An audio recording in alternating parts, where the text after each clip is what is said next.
This horde of young men come in and start to ransack the place. And one of them begins to beat her senselessly, kicking her, punching her. And again, we're going to roll the video for those of you who are watching, but I do want to warn you that it is really disturbing to watch. Nicole, go ahead. So you see they're going for the cigarettes, they're going for medicine, basically anything that they can grab. There's at least 5, if not 6 of them that I see in the video. It seems like there was 6 according to police. And one of them is just kicking and punching this gas station attendant. Go ahead and roll it again, Nicole. As she is trying to shield her face, she falls to the floor. I mean, I don't know if anybody's counted the number of times that he kicked and punched her in the face, and then kicks her and stomps her while she's on the ground. Again, it looks to me like he's hurting her for the fun of it. That he's hurting her for the fun of it. That he's beating her for the fun of it, because there's no other reason. They had her outnumbered. They had gone to all different locations in the store, pulling things off the shelves, filling up with whatever they could get. There's no way she could have stopped all of them.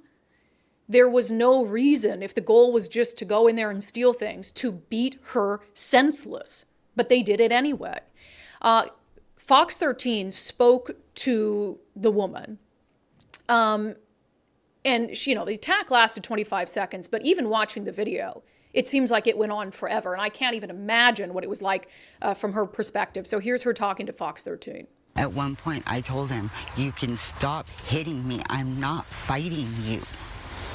It didn't slow him down, though. There was less than $100 in the till. They were laughing. They had no disregard for anything. They don't care anymore. You can see the others use the roughly 25 seconds to steal vapes from the cigarette case, clumsily dropping the majority of their haul on the way out. Honestly, I don't know. I don't know if it's just kids don't seem to fear anything anymore. They don't. There's like no repercussions for them the way there used to be. Man. Leah Johnston is her name. Again, you heard from Fox 13, less than $100 in the till. They're in there trying to get vapes, a variety of other things. They're dropping most of it on the floor before they run out. The other detail that I think is really critical when we've been talking about, the pattern here that has not only led to this, but has accelerated it. The suspects, all young black men, I believe, they arrived on scene driving a stolen Kia and a stolen Hyundai. Yeah, not a surprise. Not a surprise that they would show up in the store in stolen vehicles. Both of the vehicles were later recovered. Police are still looking for them. They've put out, stills from surveillance video, but the kids, they had their hoods up, they had black masks over their face. Although I would argue, looking at some of the stills that have been put out there by Crime Stoppers, that if you know the kids, you're going to be able to recognize them. Enough of their face is showing for that. But what she said there, I think, is really telling, and it speaks to what we've been saying. Is she said they were laughing. This kid is beating her senseless, and he's laughing. And she's telling him, "I'm not fighting you. You don't have to hurt me." There's $100 in the till, and he's beating her senseless. And she says it's like they don't fear repercussions. What have we been saying? All these examples of juveniles, whether it's in Enumclaw, down in Thurston County, it's not just a King County, Seattle problem, where they commit crimes, that put people in danger, where they commit crimes where they hurt people, and judges put them right back out on the street. No, sometimes without any bail set whatsoever. No monetary promise to appear. In Enumclaw, what did we hear from the chief on the show the other day? That they have a group of kids, they know exactly who they are, that continue to steal cars, get arrested, and get kicked right back out on the street. One of the kids' parents is blaming the cops for the whole ordeal.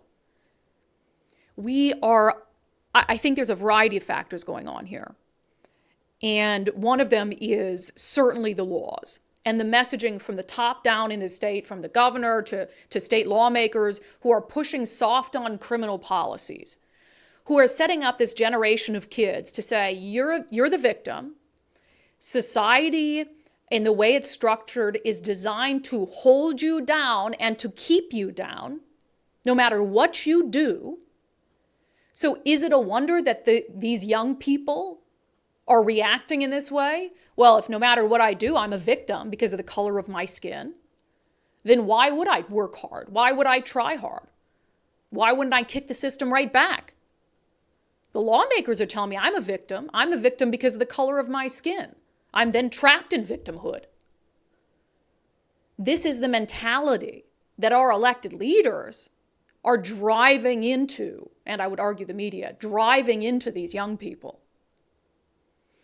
And then on top of that, look, I believe that parents should be allowed to parent their kids, but what do when you have kids, parents like the ones in Enumclaw, where they're blaming the police that their kid was arrested for stealing cars? If the criminal justice system is failing and you've got judges that are failing to hold young people accountable, kicking them back on the streets, which is essentially saying, what you did isn't that bad. And then on top of that, young people have no repercussions at home. Might be a little bit different if judge cuts them loose, but they go home and they get their ass whooped. Sorry. Like, make spanking great again. But there was some sort of repercussions at home. But what happens when you have none of that? It used to be that if somebody was a bad parent, at least, if a kid got arrested, then the system would teach them a lesson.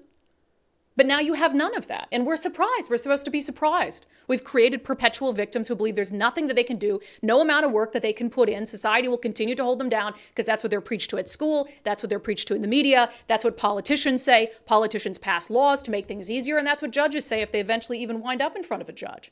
And we're supposed to be surprised by this blatant disregard for the rule of law, complete disregard for human life and the sanctity of life.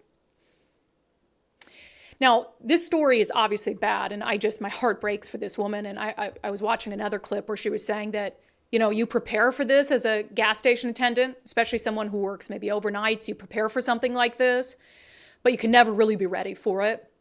And I imagine that woman could never really prepare herself for what it would be like to be swarmed by 6 kids and have one of them beat her senseless while she's begging him to stop and him laughing in her face.